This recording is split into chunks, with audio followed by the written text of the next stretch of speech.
औज़ुबिल्लाहिमिनश्शैतानिर्रजीम बिस्मिल्लाहिर्रहमानिर्रहीम। अस्सलाम वालेकुम बच्चों, उम्मीद करता हूँ कि आप सब खैरियत से हैं और आप सबको वेलकम एक मर्तबा फिर ऑनलाइन क्लासेस में। बच्चों, ये सीरीज है जिसमें हम university of health sciences Lahore के पास पेपर्स को सॉल्व कर रहे हैं। पिछली क्लास में हमने फंडामेंटल कॉन्सेप्ट्स ऑफ केमिस्ट्री को सॉल्व किया था और आज हम स्टेट्स ऑफ मैटर को सॉल्व कर रहे हैं। बेटे, सवाल है boiling point of water is higher than petrol because boiling point का इंटरमोलिकुलर फोर्स के साथ क्या ताल्लुक होता है? सर, जितनी ज्यादा इंटरमोलिकुलर फोर्स होती है उतना ज्यादा बॉइलिंग पॉइंट होता है, जितनी कम इंटरमोलिकुलर फोर्स होती है उतना कम बॉइलिंग पॉइंट होता है। तो इस कॉन्सेप्ट को देखते हुए हम कहते हैं option number B is the right answer कि the intermolecular forces in water is stronger than petrol. Next question है हमारे पास, DNA molecule is double stranded in which two chains of DNA are twisted around each other by. अब DNA की जो दो strains हैं वो आपस में कौन से बॉन्ड से कनेक्ट होती हैं? यहां पर बहुत से स्टूडेंट्स गलत आंसर लगा के आते हैं, उनको लगता है कोवलेंट बॉन्ड सही जवाब है, लेकिन सही जवाब होता है हाइड्रोजन बॉन्ड। अब आप कहेंगे सर कोवलेंट बॉन्ड इसका सही जवाब क्यों नहीं है?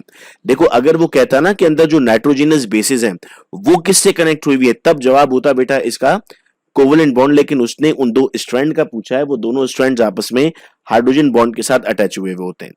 तीसरा क्वेश्चन है बेटा, the number of molecules in 22.4 DM cube of hydrogen at 0 and 1 ATM. सारी बातें बेटा आपको बताई जा रही है एसटीपी वाली, 1 मोल की तरफ ले जा रहा है ना आपको, और 1 मोल में कितने मॉलिक्यूल होते हैं? 6.02 एक्सपोनेंट 23। ये टाइपोग्राफिकल एरर है ऑप्शन नंबर डी में, यहां पर हमारे पास एक्सपोनेंट 23 आएगा, that would be the correct answer. अगला सवाल है, correct order of boiling point of given liquid. अब बॉइलिंग पॉइंट का ताल्लुक किसके साथ था? इंटरमोलिकुलर फोर्सेस या हाइड्रोजन बॉन्डिंग के साथ था। हम कहते हैं सर सबसे ज्यादा ये वाटर में होती है, तो आपके पास अब ऑप्शन ए और सी बचा था ढूंढने के लिए।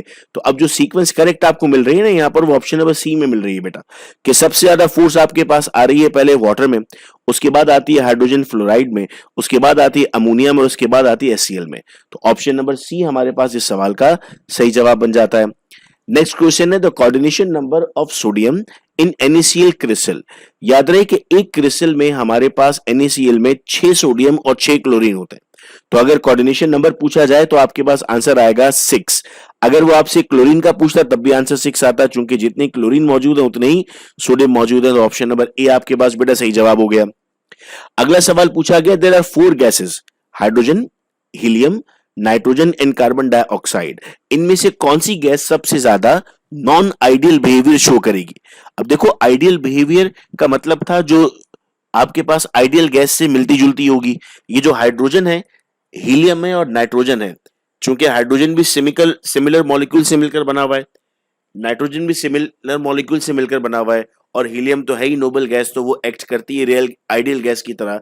यहाँ पर जो कार्बन डाइऑक्साइड है वो दो मुख्तलिफ गैसेस, दो चीजों से मिलकर बना हुआ है, कार्बन और ऑक्सीजन। तो हम कहते हैं सर ये जो गैस है हमारे पास, ये नॉन आइडियल बिहेवियर शो करती है। This means option number B is the right answer to this question.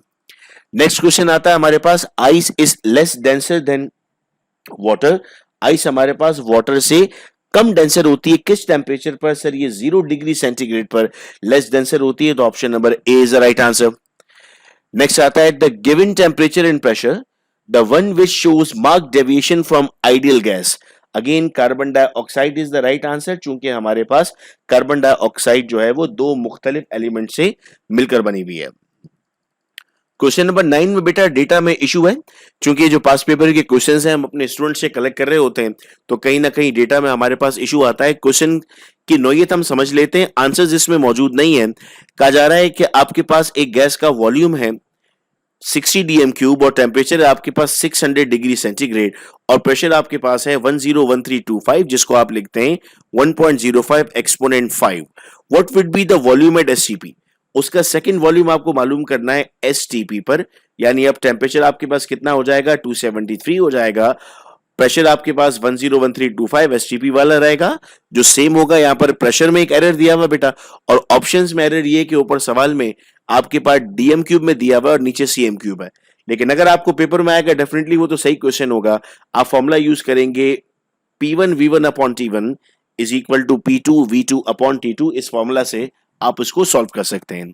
Next question की तरफ बढ़ते हैं बेटा हम। Question number 10, which graph represents the Boyle slope? इनमें से कौन सा ग्राफ बॉयल्स लॉ को एक्सप्लेन करता है? बॉयल्स लॉ क्या है sir? The volume of a given gas is inversely proportional. तो बच्चे इसमें गलती क्या कर देते हैं, वो देखते हैं कि ऑप्शन नंबर सी आपके पास वो वाइड ऑप्शन है जिसमें आपको कर्व नजर आ रहा है, तो उसमें आंसर लगा के आ जाते हैं। लेकिन गौर से देखो तो ये 1/v है, v नहीं है। याद रहे कि जब आप वॉल्यूम का इनवर्स लेते हैं प्रेशर के साथ तो आपके पास स्ट्रेट लाइन बनती है। तो यहां पर कौन सा वाला ऑप्शन इसको रिलेट कर रहा है? Option number B. ये भी रॉन्ग है, यहां पर कर्व बनना चाहिए था, ये रॉन्ग है, यहां पे स्ट्रेट बनना चाहिए था। यहां पर देख रहे हैं 1/v और p में जब हमने ग्राफ बनाया तो हमारे पास एक स्ट्रेट लाइन बनी, तो option number B is the right answer to this question. Question number 16 है हमारे पास, London dispersion forces are the only forces present among. London forces होती क्या है सर? ये बहुत वीक फोर्सेस होती हैं। ये ज्यादातर हमारे पास हैलोजेंस में, नोबल गैसेस में, कार्बन डाइऑक्साइड में, मीथेन में, इन सब के अंदर मौजूद होती हैं, जिनको वीक फोर्स कहते हैं। Now these forces are present, question है कि इनमें से किस में हमारे पास ये प्रेजेंट होंगी? तो हम कहते हैं sir atoms of helium in gases state at high temperature. Helium आपके पास नोबल गैसेस में आता है, तो नोबल गैसेस में ये वीक फोर्सेस जो है वो मौजूद रहेंगी। नेक्स्ट क्वेश्चन आता है हमारे पास, electrical conductivity of graphite is greater in one direction that in order due to. अब ग्रेफाइट आपके पास कंडक्टर है एक डायरेक्शन में, अगर उसकी मॉलिक्यूल की डायरेक्शन तब्दील कर दी जाएगी तो वो कंडक्टर नहीं होगा। और ऐसी प्रॉपर्टी को बेटा हम नाम देते हैं एनआइसोट्रॉपी, जो कि सिर्फ क्रिस्टलाइन सॉलिड्स के अंदर मौजूद है। तो इस तरह ऑप्शन नंबर सी हमारे पास इस सवाल का सही जवाब बन जाता है। 12 क्वेश्चन से बेटा जो इस यूनिट से पूछे गए थे, इंशाल्लाह नेक्स्ट वीडियो लेक्चर में हम डिस्कस करेंगे unit number 3, that is atomic structure. बहुत शुक्रिया आप तमाम का इस वीडियो लेक्चर को सुनने का। अपना बहुत ख्याल रखिएगा आप सब लोग। अल्लाह हाफिज।